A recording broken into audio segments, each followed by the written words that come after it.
Hello friends. හැමෝටම සුබ දවසක් වේවා.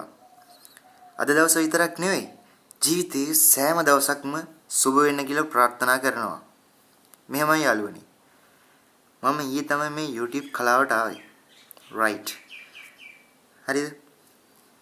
අද මම ඔයාලට අරන් ආවේ ඔයාලා හැමෝටම වැදගත් වෙන ආත්ම විශ්වාසය නැත්තම් self confidence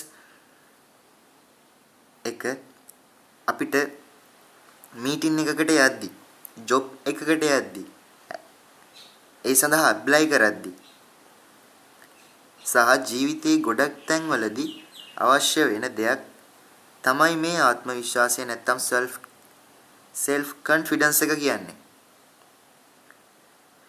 මම අද මේ දැන් කරන වීඩියෝ එකෙන් ඔබට ඔබේ ජීවිතේට වැදගත් පුංචි දෙයක් කියලා දෙන්නයි සූදානම් වෙන්නේ.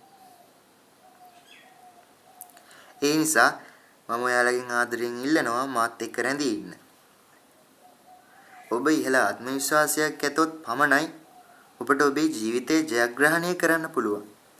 ඉහළ ආත්ම විශ්වාසයක් ඔබ සතුව නොතිබුණත් දැන් ඉඳලා ඔබට පුළුවන් ඉහළ ආත්ම විශ්වාසයක් ඇති පුද්ගලයෙක් විදිහට සමාජයේ පෙනී හිටින්න. හරි අපි දැන් කෙලින්ම කාරණයට යමු. දැන් ඔබ සූදානම් වෙලා ඉන්නේ මොකටද කියලා මම දන්නවා. ඉහළ ආත්ම විශ්වාසයක් ඇති පුද්ගලයෙක් වෙන්න නේද? යම් කිසි කෙනෙක්ට හොඳ ආත්ම විශ්වාසයක් තියෙන්න නම් ආත්ම විශ්වාසයක් තියෙනවා කියා පෙනෙන්නට නම් ඔහුගේ හෝ ඇයගේ කතාබහ හැසිරීම වැඩ කටයුතු කරන ආකාරයෙන් අපට හඳුනා ගන්න පුළුවන්. ඔහු යම් වැඩක් පිළිවෙලට පිරිසිදුව ක්වොලිටියට ඔහුට කරන්න පුළුවන් නම්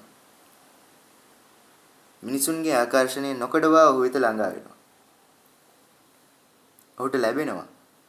තව දෙයක් යාළුවනේ. මිනිස්සු කැමති විශේෂ දේවල් වලට විතරයි. ඒ නිසා ඔයාලා හැමෝම වෙනස් දෙයක් කරන්න කැප වෙන්න උත්සාහ කරන්න කියලා මම ඔයාලගෙන් ඉල්ලනවා. හරි. පිරිසක් ඉදිරියේ ඔයා ඉහළ self confidence එකක් තියෙන කෙනෙක් හැටියට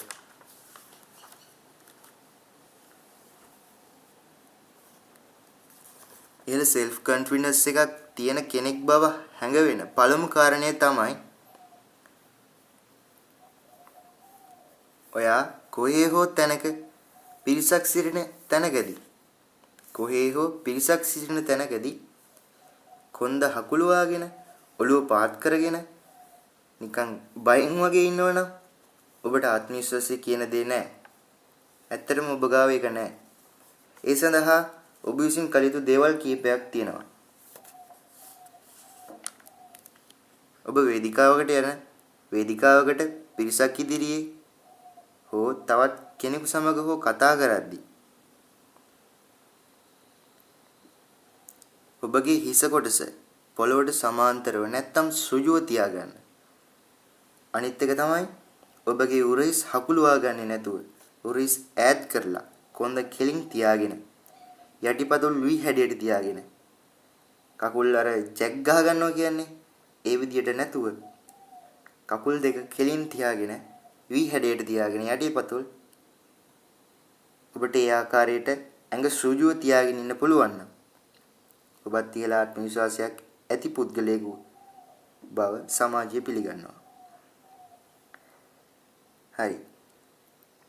මම අද කියලා දුන්නේ ආත්ම විශ්වාසයෙන් යුතු පුද්ගලයෙකු තුළ තියෙන්න ඕන පුංචි ලක්ෂණයක්. මේ විදියට ඉන්නවද නැද්ද කියන එක ඔයාගේ තීරණයක්. නමුත් මගෙන් වෙන්න ඕන යුතුයකම මම කරා. දවව මම ඔයාලට කරා. හරි යාළුවනේ.